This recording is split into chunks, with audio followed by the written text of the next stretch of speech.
రాజకీయాల్లో ఎప్పుడు ఏ లెక్క మారుతుందో ఎవరం ఊహించలేము. పని ఉన్నప్పుడు ఒక మాదిరి, పని అయిపోయాక ఒక మాదిరి ఎంకరేజ్ చేసేది రాజకీయంలో ఎప్పటికీ ఉంటుంది.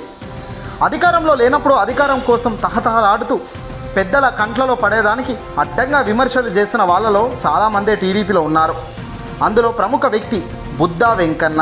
అవును, తెలుగుదేశం పార్టీ ప్రతిపక్షంలో ఉన్నప్పుడు బుద్దా వెంకన్న వైఖరి ఏ రేంజ్లో ఆకట్టుకునేలా, చంద్రబాబు వైపు తిప్పేలా ఆయన మాటలు ఉండేవో ఊహించలేము. ఆ కొడాలి నానిని విమర్శించాలన్నా, వల్లభనేని వంశీని విమర్శించాలన్నా, వైసీపీ నాయకుల్ని, మంత్రుల్ని ఎవరిని తిట్టాలన్నా ముందుగా బుద్దా వెంకన్న రెడీగా ఉండేవాడు. ఎందుకయ్యా ఇంత ఆవేశంతో రగిలిపోతూ వాళ్ళపై తిడుతున్నావు అంటే పెద్దలను ఆకర్షించుకోవాలి కదా. నారా లోకేష్ బాబు, చంద్రబాబు మనసులో నేను ఉండాలి అంటే గట్టిగా మాట్లాడాలి కదా అన్నట్టుగా బుద్దా వెంకన్న విర్రవీగాడు. కానీ కూటమి అధికారంలోకి వచ్చిన 2024 తర్వాత జరుగుతున్న పరిణామాలు, కూటమి గెలిచినాక బుద్దా వెంకన్న ఏం ఫీల్ అవుతున్నాడు ఒక్కసారి మనం ఆయన మాటల్లో వింటే నిజంగా ఆశ్చర్యం కలగక తప్పదు. బుద్దా వెంకన్న తాజాగా సంచలన ఆసక్తికర వ్యాఖ్యలు చేయడం ఇప్పుడు కూటమిలో చర్చానీయాంశం అవుతుంది.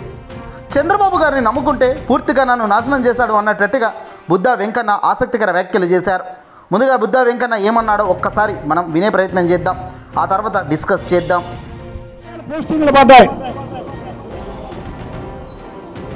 ఎమ్మెల్యేలుగా రికమెండ్ చేసిన వాళ్ళకే పడ్డాయి, మాకు లేదు. అంటే పోరాటం చేసిన వాళ్ళకి నిల్ ఎమ్మెల్యే అవ్వాలి. ఈ ప్రజాస్వామ్య వ్యవస్థలో ఎమ్మెల్యే అవ్వాలి. నాకు అర్థమైపోయింది. ఇప్పుడు మీకు న్యాయం చేయాలన్నా నేనైతే ఏం చేయలేను, ఓపెన్గా చెప్పేస్తున్నప్పుడు. ఎందుకంటే నాకు మనసులో దాచుకోవడం నా ఇది కాదు. ప్రతిపక్షంలో పోరాటం చేసేది రాష్ట్రం మొత్తం తెలుసు, కానీ వాళ్ళు పోరాటం చేయలేను. కానీ నేను విన్నారు కదా, పోరాటం చేసిన వాడికి ఏమీ లభించలేదు. నిల్ పోరాటం చేస్తే నిజంగా గెలవాలి. తెలుగుదేశం పార్టీ నేత బుద్దా వెంకన్న నోట వినబడుతున్న సంచలన వ్యాఖ్యలివి. తనకు పదవి లేకపోవడంతో ఏమీ చేయలేకపోతున్నానని తన ఆవేదనను మీడియా ముందు వ్యక్తం పరిచారు బుద్దా వెంకన్న. తాజాగా ఇటీవల కూటమి ప్రభుత్వం సీఏల బదిలీల విషయంలో ఎమ్మెల్యే మాట నెగ్గిందని, తన మాట చెల్లుబాటు కాలేదని అసంతృప్తి వ్యక్తం చేశారు వెంకన్న. వైసీపీ పాలనలో అనేక పోరాటాలు చేశాను నేను, ఏకంగా నాపై 37 కేసులు నమోదు చేయించుకున్నా, అడ్డంగా తిట్టా. కొడాలి నానిని తిట్టాలన్నా వెంకన్న రెచ్చిపోయేవాడు, వంశీని తిట్టాలన్నా రెచ్చిపోయేవాడు, చివరకు జగన్మోహన్ రెడ్డి గారిని ఏదైనా లైన్ దాటి అనాలన్నా కూడా బుద్దా వెంకన్న అస్సలు వెనకకు తిరగకుండా మాట్లాడేవాడు. కానీ కట్ చేస్తే ఇప్పుడు ఆయన పరిస్థితి ఎంత దారుణంగా మారిందో చూడండి. ఇప్పుడు పదవులు లేవు, అసలు కష్టపడ్డ వాడిని గుర్తించే ఆస్కారమే ఇక్కడ లేకుండా పోయింది అంటూ తన ఆవేదనను వెలగక్కే ప్రయత్నం చేశారు బుద్దా వెంకన్న. 1 కాదు 2 కాదు, నాపై 37 కేసులు నమోదయ్యాయి.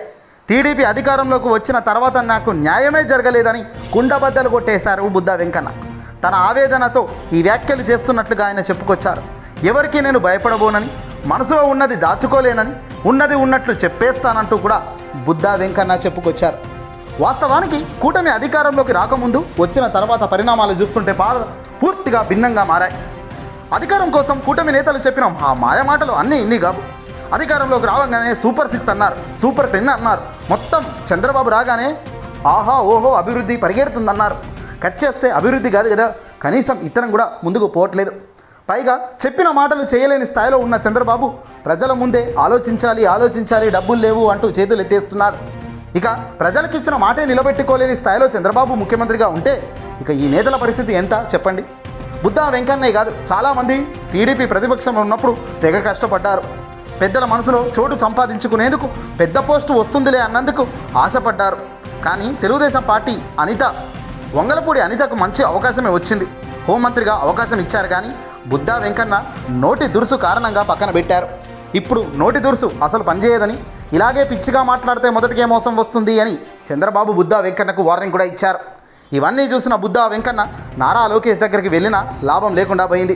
వాళ్ళని నమ్ముకుంటే చివరికి చిప్పగతే అనేది స్వయంగా బుద్దా వెంకన్న ఇండైరెక్ట్గా చెప్తున్నారు. ఏదేమైనా ప్రజలకు ఇచ్చిన హామీలనే అమలు చేయలేని పార్టీ ఇది కూటమి. మరిక ఇలా కీలక నేతలను కానీ వీళ్ళను దగ్గర పెట్టుకుంటుందా, తంతుందా చూడాలి కాలమే. ఏదేమైనప్పటికీ బుద్ధ వెంకన్న ఆవేదన నిజంగా తెలుగు తమ్ముళ్ళు బాధపడుతున్నారు. ఇది చంద్రబాబు నైజామని, కష్టపడ్డ వాటిని గుర్తించలేని చంద్రబాబు రాష్ట్ర ప్రజలకు ఏం ప్రయోజనం చేకూరుస్తాడు అంటూ కూడా చాలామంది ప్రశ్నలు వినిపిస్తున్నారు సామాన్యులు. చంద్రబాబు ఎప్పుడు కూడా మాయమాటలు చెప్పడం, ఎత్తేయడం మొదటి నుంచి చూస్తూనే ఉన్నాం. 2014లో కూటమిలో అధికారంలోకి వచ్చిన ఆయన అప్పుడు కూడా మేనిఫెస్టోనే తీసి పక్కన దొబ్బాడు.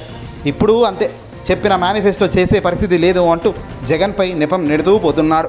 ఇలాంటి మనిషిని నమ్మునందుకు ఖచ్చితంగా ప్రజలు రాబోయే రోజుల్లో వాళ్ళే గట్టిగా బుద్ధి చెప్తారు. అంతకు మించిన అనుభవం, అంతకు మించిన ఎక్స్పీరియన్స్ మరొకటి ఉండదు. 40 ఏళ్ల చరిత్ర కలిగిన రాజకీయ పార్టీకి ఇంతకన్నా దారుణం మరొకటి ఉండదు అనే దానికి నిర్వచనంగా రాబోయే కాలంలో చాలా ఘటనలు నిలబెడతారు వీళ్ళే. ఈ వీడియో అసలు లైక్ కొట్టి షేర్ చేయండి.